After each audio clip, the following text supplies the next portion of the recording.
السلام عليكم ورحمة الله وبركاته. معاكم أخوكم عبدو بيبو من عالم الدش.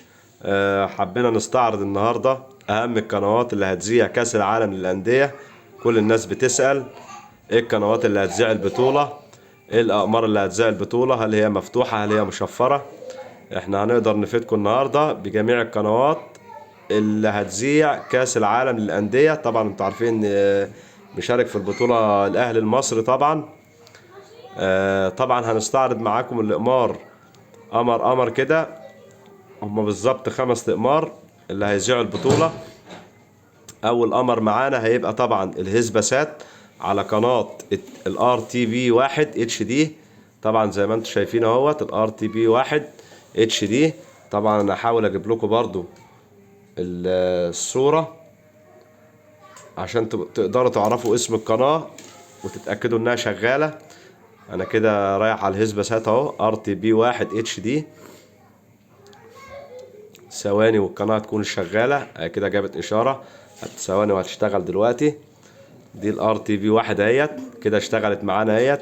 دي ان شاء الله هتذيع البطولة. طبعا عشان الفيديو ما يطولش هنروح على القمر اللي بعده وهو القمر البلغاري.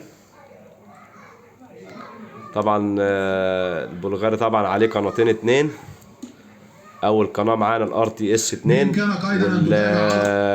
والبي ان تي 3. هنروح على البلغاري اهوت عشان نستعرض مع بعض برضو القناتين. دي اول قناه معانا ار تي اس 2.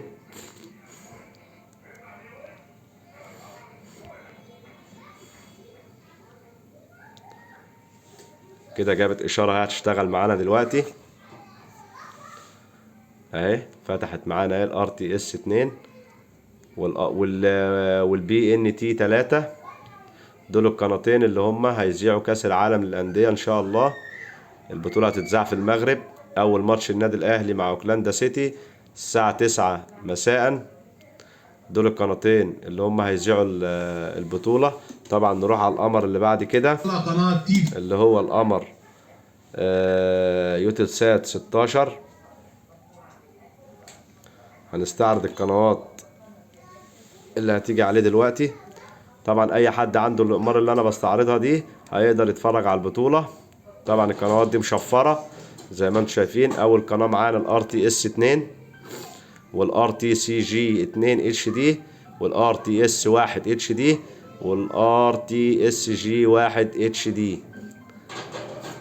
بس هم اهم قناتين هي ديت. اول واحدة الار تي اس 2 والار تي اس جي. دول القناتين اللي على اليوتلسات 16 اللي هيذيعوا المباراة. وطبعا معاهم القناة ديت الاتش ار تي تي في 1 اتش دي. دول الثلاث قنوات اللي على قمر يوتلسات 16. نروح على اهم قمر اللي اغلبية الناس موجودة عندها القمر ده. طبعا هو القمر اموس او القمر الاسرائيلي. وطبعا قناة سبورت 4 واخدة البطولة. طبعا البطولة كاملة متذاعة على القمر الإسرائيلي أو القمر الآموس. سبورت 4 زي البطولة إن شاء الله بنسبة 100%. أدي سبورت 4 اهي هتشتغل معانا دلوقتي ثواني أهي. دي سبورت 4 بجودة الاتش دي زي البطولة كلها. بعد كده القمر الأوروبي. لو حد عنده الأوروبي برضو هنستعرضه دلوقتي مع بعض. ده القمر الأوروبي اهو هنجيبه مع بعض. ادي القمر الاوروبي وقناة تي في بي سبورت اتش دي وقناة اللي هي دي والقناة التانية اللي هي 20 ميديا سات اتش دي. ادي القناتين اللي هيذيعوا البطولة. كده احنا استعرضنا مع بعض القنوات اللي هي هتذيع كاس العالم للأندية. ان شاء الله هيبدأ يوم 1/2/2023. اول مباراة الساعة 9 مساء بتوقيت مصر. النادي الاهلي طبعا هيشارك مع فريق اوكلاند سيتي. طبعا ان شاء الله الاهلي يكسب المباراة دي عشان نتنقل للخطوة اللي بعد كده. ربنا كريم يقدر النادي الاهلي السنة دي يعمل حاجة في البطولة حتى لو هيوصل لدور قبل النهائي او النهائي ان شاء الله. طبعا احنا كده استعرضنا مع بعض القنوات اللي هي المشفرة على جميع الاقمار اللي هي هتذيع البطولة. طبعا في برضو على العرب سات، هنروح على العرب سات برضو في قناة عندك اسمها اللي هي الاس اس سي، طبعا مفتوحة، اللي هي اس سي 4، دي مفتوحة برضو على العرب سات اللي هو بدر. هنحاول نجوه مع بعض كده ونستعرضها لحضراتكم برضو. هي دي اللي انا بتكلم عليها، هي دي الوحيدة اللي مفتوحة، هي والاس اس سي 5 بجولة الاس دي، والاس اس سي 1 بجولة الاس دي طبعا مش اتش دي. بس هل هم هيذيعوا البطولة على القنوات المفتوحة على العرب سات ولا لا؟ الله اعلم.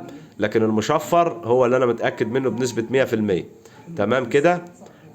طبعا لو عجبك الفيديو ما تنساش تشترك في القناة وتفعل زر الجرس وتعمل لايك، ويا رب الفيديو يكون عجبكم. وان شاء الله لو في جديد عن اي قناة مفتوحة